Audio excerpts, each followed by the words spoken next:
네, 안녕하세요. 이루신문의 신민섭 기자입니다. 오늘 이야기를 하기 전에 먼저 얼마 전에 제가 이제 여기 우리 담당 PD랑 담당 PD 옆자리에 있는 전직 담당 PD와 함께 점심을 먹었는데 떡볶이를 먹으러 갔었죠. 근데 거기가 약간 레트로한 분위기를 꾸며놨는데 벽에 있던 그림들 기억나세요? 네. 뭐였나요? 핑클이랑 그 헐크호건이랑. 그렇죠. 헐크 호건, 뭐 워리어 이런 그 예전 프로레슬링 그림이었는데 그거를 이제 이런 거 자꾸 얘기하면 나이가 유출돼서 그렇긴 한데 어린 시절에 저는 이제 AFKN이라고 하는 채널 옛날에 2번이었죠. 2번 AFKN 채널로 봤던 그러니까 그 당시에는 외국 콘텐츠를 접하는 게 쉽지 않았어요. 물론 뭐 TV에서 뭐 에어울프라든지 뭐 Z는 뭐였더라? 그 자동차 나오는 거라든지 뭐 외국 드라마들을 이제 한국어로 번역해가지고 한국말 나오는 버전으로 틀어주기도 했고 뭐 주말의 명화 토요극장 뭐 토요 명화 주말의 극장이었나 뭐 그런 영화 틀어주는 대부분 그러니까 성우들이 많이 그 일거리가 많았던 시절이었죠. 당시 TV에서는 자막이 나오는 일이 거의 없고 대부분 그 더빙을 해서 나왔었기 때문에 그래도 뭐 이 프로레슬링처럼 그 우리나라에서 안 해주는 것들을 이제 AFKN 통해 많이 봤었는데 요즘엔 이제 뭐 워낙 그렇지 않아도 해외 다양한 콘텐츠를 많이 볼 수 있게 된 데다가 OTT가 활성화되면서 이제는 뭐 굉장히 다양한 걸 많이 보게 됐죠. 근데 문제는 이게 이제 이 기자들 입장에서는 하나하나 숙제인 거예요.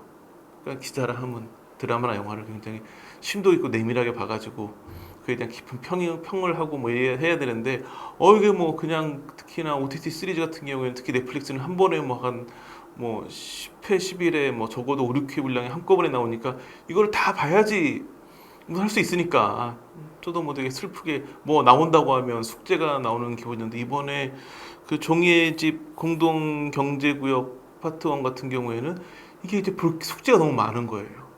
우선 우리나라 거 전편이 동시 공개되니까 다 봐야겠죠. 거기다가 원작이었던 이제 스페인판을 또 봐야겠죠. 이게 이제 사실은 종이의 집이라고 하길래 원제는 뭐 페이퍼하우스 정도 되겠다 싶었는데 원제가 못 읽겠어요. 왜 못 읽나 봤더니 스페인어더라고요. 그러니까 내가 언제 스페인 드라마를 본 적 있나? 요즘에 이제 케이블 채널 저쪽 뒤쪽 번호대로 가면 케이블 채널에서 이런 유럽 드라마 같은 경우를 유럽 시트콤이나 이런 거 해주는 채널들이 있긴 한데 유럽 드라마를 본 적은 영국 드라마는 좀 봤는데 흔치 않았는데 이제 스페인 드라마. 근데 이 드라마를 우습게 볼 수 없는 건 오징어 게임이 엄청난 흥행성적을 올리기 전까지는 지금도 보면 오징어 게임이 1위고 뭐 2, 3, 4, 5위가 대부분 그 종이의 집그 시리즈들이 다 올라있어서 굉장히 그러니까 넷플릭스에서 가장 성공한 드라마였죠. 이 드라마를 한국판으로 만든다. 리메이크는 다 도전이거든요. 흥행했기 때문에 다시 리메이크도 볼 사람이 많을 거라는 믿음도 있긴 하지만 가장 확실하게 비교가 딱 되죠. 게다가 비교가 되는 원작은 이미 엄청난 글로벌 흥행을 했기 때문에 엄청나게 대비가 될 수밖에 없고 많이 바꾸기도 애매하고 똑같이 하기도 애매하고 제가 숙제하듯이 1.5배속으로 마구 돌려본 느낌은 기본적으로 무장 강도를 다루고 있는 드라마이지만 이 강도국의 약간 이 조폐국에서 과연 이들이 무사히 탈출할 것인지 말 것인지가 관심사지만 그게 중심이 아닌 드라마더라고요. 그래서 보면 그 스페인판은 시즌 1에서도 끝이 안 나고 시즌 2가 끝나야지 이제 그 조폐국 사건이 끝이 나는데 우리나라 것도 보면 이제 우리나라 이번에 그 공개된 종이의 집 공동 경제구역도 시즌 1에서는 딱 그 원작 시즌 1처럼 중간에 딱 끝나는 부분인데 이게 그 스페인판이 13회인가까지 돼 있어가지고 이 인질극이 벌어지면서 이 그 인물 구도 한 명 한 명 간의 이야기가 얽혀서키는 게 굉장히 중요한데 6회로 줄여놓으니까 스피디해서 굉장히 속도감 있는 건 좋았는데 더 중요했던 인물 관계들의 이런 좀 내밀한 부분이 생략된 부분이 많이 있고 그리고 주요 장면은 똑같고 이게 과연 성공을 할까? 현재 성적표는 글로벌 2위까지는 갔어요. 1위는 못 가고 1위하고 약간 차이가 있던데 그런데 여기서 제가 좀 새로운 포인트를 하나 찾아냈어요. 물론 이제 이 포인트를 이해하기 위해서는 이 콘텐츠를 보시는 분들도 그 국뽕 주사를 한 3대 정도 맞으셔야지 이제 가능한 영역이긴 한데 우리나라 드라마가 성공한다. 예전의 기준은 일본에서 터지면 성공한 거였어요. 왜냐면 가장 큰 시장이 일본이었으니까. 그 뭐 겨울연가 같은 경우 얼마나 대단했는지 다들 기억하실 테고, 그래서 일본에서 그 코로나가 터지면서 코시국 초기에 사랑의 불시착이 또 일본에서 엄청난 인기를 끌었죠. 그렇게 일본에 성공하면 성공한 드라마였어요. 왜냐하면 중국과 동남아시아에서는 대부분 다 예전에 대장금이 엄청난 인기를 끈 이후로 대부분 우리나라 드라마가 또 히트치면 뭐 동남아나 중국 지역에서는 뭐 당연히 1등 찍고, 일본은 약간 이제 되는 거 안 되는 게 있어서 일본에서까지 터지면 아 성공했다 였는데, 그러니까 대장금은 좀 그건 미국이나 유럽 지역에서까지 큰 성공을 거두지 못했지만 중동 지역이나 아프리카, 남미, 그러니까 우리가 이름은 알지만 잘 모르는 국가에서 막 시청률이 7, 80% 나오고 그랬으니까, 우리나라 드라마 우리나라에서도 60% 넘는 드라마가 몇 편 안 되는데 우리나라 드라마가 외국에서 막 70%, 80%의 시청률을 기록했다. 뭐 엄청났었죠 대장금이. 대장금을 통해 가지고 한국 드라마가 뭔지를 이제 외국 사람들이 알게 된 거였겠죠. 그 다음에 이제 여러 가지를 거치다가 지난해 오징어 게임이 넷플릭스에서 종이집을 밀어내고 압도적인 1등을 했죠. 그러면서 아 한국 드라마가 힘이 있구나. 그 다음에 이제 한국 드라마의 성공 기준은 미국과 서구권에서도 1위를 해가지고 글로벌 1위를 찍어야지 진정한 성공작이다. 그런 기준에서 봤을 때 성공한 드라마라고 할 수 있는 게 우리나라에서는 오징어 게임이 있었고, 그 다음에 뭐 지옥, 지금 우리 학교는 정도의 드라마가 글로벌 1위, 특히나 미국과 유럽에서 1위를 찍었던 드라마였고, 그 외에도 한국이랑 일본까지, 일본, 중국, 동남아, 그러니까 아시아 전역에서 1위한 드라마는 굉장히 많아요. 그러니까 이제 아시아권에서 다 1위를 하면 그냥 뭐 어느 정도 뭐 이름값은 한 드라마, 그걸 못하면 실패한 드라마, 그리고 미국이나 유럽에서까지 1등을 하면 완전 성공한 드라마인데, 글로벌 흥행 2위까지 올라간 종이의 집 같은 경우에는 딱 그 중간 성적표. 근데 글로벌 2위까지 갔으면 1위랑 무슨 차이가 있을까 싶은데, 제가 쭉 살펴보니까 미국에서는 한 8위, 9위 정도 하는 것 같아요. 유럽 대부분의 국가에서 10위 안에는 드는데 5위 안에는 못 드는, 그러니까 뭐 7, 8위, 8, 9위 뭐 이 정도 성적을 기록하고 있는 것 같아요. 그리고 아시아권에서는 뭐 대부분 1위. 근데 그러면 아시아에서는 1위지만 미국 이쪽에서는 다 5위권 박힌데 어떻게 글로벌 2위를 갔을까? 물론 유럽에서도 몇 개 뭐 포르투갈, 독일, 헝가리 이런 나라에서는 한 3, 4위 정도를 하고 있더라고요. 그런데 예상외 국가에서 굉장히 높은 성적표가 나왔어요. 살펴보니까 브라질, 볼리비아, 에콰도르, 온두라스, 파라과이, 페루, 베네수엘라 이런 남미 국가에서 대부분 3위 안에 들었어요. 1, 2 내지는 뭐 또 못하는 나라가 3위 정도. 그 다음에 뭐 파나마, 도미니카 공화국 이런 중미 국가에서도 3위 안에 들었고, 그 다음에 자메이카, 케냐, 모로코, 나이지리아 같은 아프리카 국가에서도 1, 2 내지는 3위 정도까지를 기록했더라고요. 이렇게 봤을 때는 이제 약간 기준을 과거와 좀 세 단계로 나눠가지고 한국을 비롯한 아시아 지역에서만 1위를 한 드라마, 그 다음에 아시아에 대해서 중남미, 아프리카까지 1위를 하는 드라마, 그 다음에 이제 뭐 미국과 유럽까지 세계 전체에서 1위를 하는 드라마, 이렇게 3단계로 우리나라 드라마를 나눌 수 있지 않을까. 이거는 이제 어떻게 보면 가장 큰 이유는 중남미에서 지금 한류가 엄청나게 대단하거든요. 뭐 심지어 그 아르헨티나 같은 경우에는 11월 22일이 김치의 날이에요.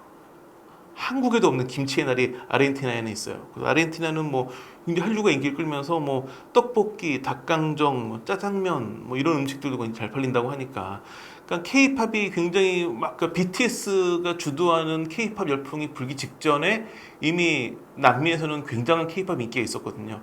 그다음에 BTS라고 하는 월드스타가 등장을 했고, 그다음에 영화 같은 경우에는 기생충이 굉장히 큰 인기를 끌었고, 그다음에 오징어 게임이 터졌고, 그러니까 드라마에서는 오징어 게임, 영화에서는 기생충, 그리고 팝에서는 BTS가 한류 열풍을 엄청나게 일으키면서, 한류가 일면 어떻게 되냐면 사람들이 한국 콘텐츠라면 무조건 우선 보거든요.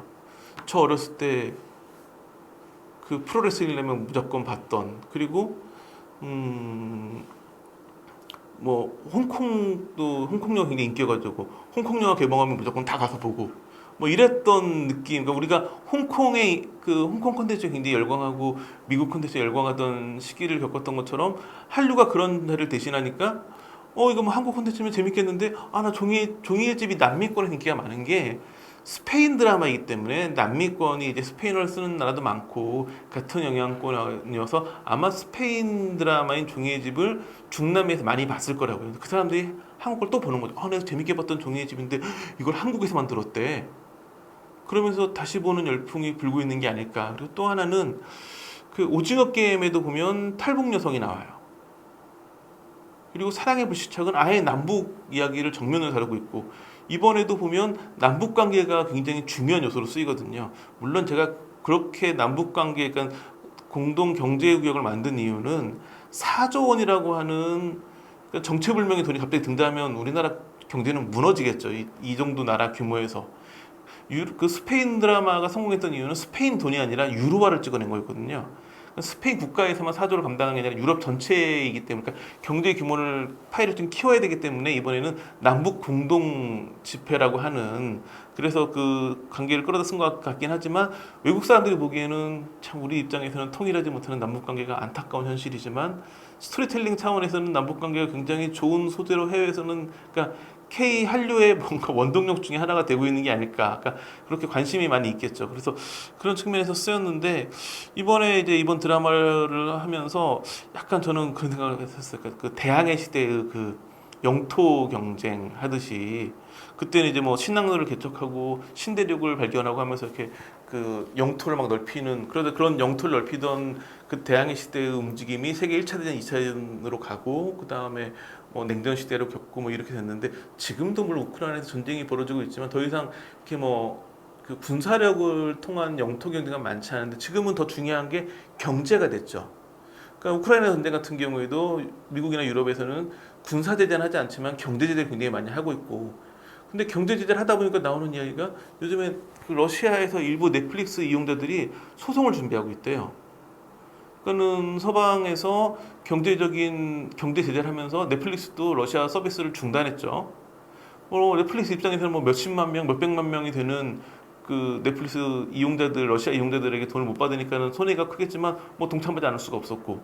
그러니까 이제 그 러시아에 있는 넷플릭스 이용자들이 왜 우리 콘텐츠를 못 보게 하느냐, 계약 위반이다 해가지고 소송을 진행한다고 하는데 뭐 이것도 역시 약간 국뽕에 젖은 시각이긴 하지만 그 가장 큰 이유 중에 하나가 종이의 집 한국판이다라는 얘기가 나올 정도로 그렇게 경제 제재, 경제를 통한 영토 경쟁이 심해지고 있는데 여기서 가장 천병은 문화거든요. 마치 우리가 예전에 홍콩 콘텐츠를 다 볼 때는 우리가 홍콩의 문화 영토에 들어가 있었던 거였겠죠. 미국 같은 경우는 할리우드랑 팝 시장을 중심으로 전 세계의 문화 영토를 다 지배하고 있었던 구조였었고 이제는 한국이 문화 영토를 넓혀가고 있는데 아시아 권역은 뭐 다 제패한 것 같고 그 다음에 요즘 이제 종이의 집을 통해서 보면 중남미, 아프리카, 중동 지역도 어느 정도 이제 그 한국의 한국 한류의 문화 영토가 된 것 같고 이제 앞서 성공했다고 얘기했던 오징어 게임, 뭐 지옥, 지금 우리 학교는 뭐 BTS 그리고 뭐그 기생충을 필두로 한 영화들이 점점 이제 유럽과 미국까지 이제 문화 영토를 넓혀가는 그런 행보를 보이기 있기 때문에 이렇게 몇 년 더 지속이 돼가지고 정말 우리나라가 과거 헐리우드나 K-팝 시장처럼 전 세계의 한류 열풍을 주도할 수 있게 된다면 그 좁게 보면 문화 영토가 넓어지는 거지만 그만큼 한국의 그 글로벌 경쟁력, 경제적인 경쟁력이 세지는 거기 때문에 의미 있는 일이 아닐까. 그래서 종이의 집 자체는 저한테 그냥 평을 하라면 종이의 집 공동 경제구역 챕터 1은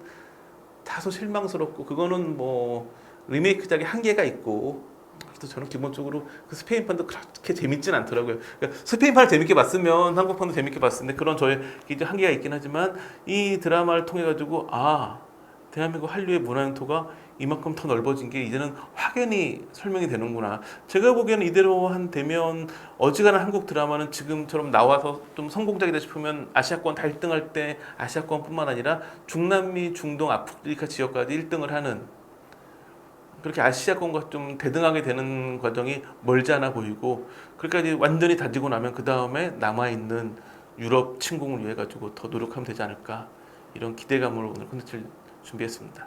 감사합니다.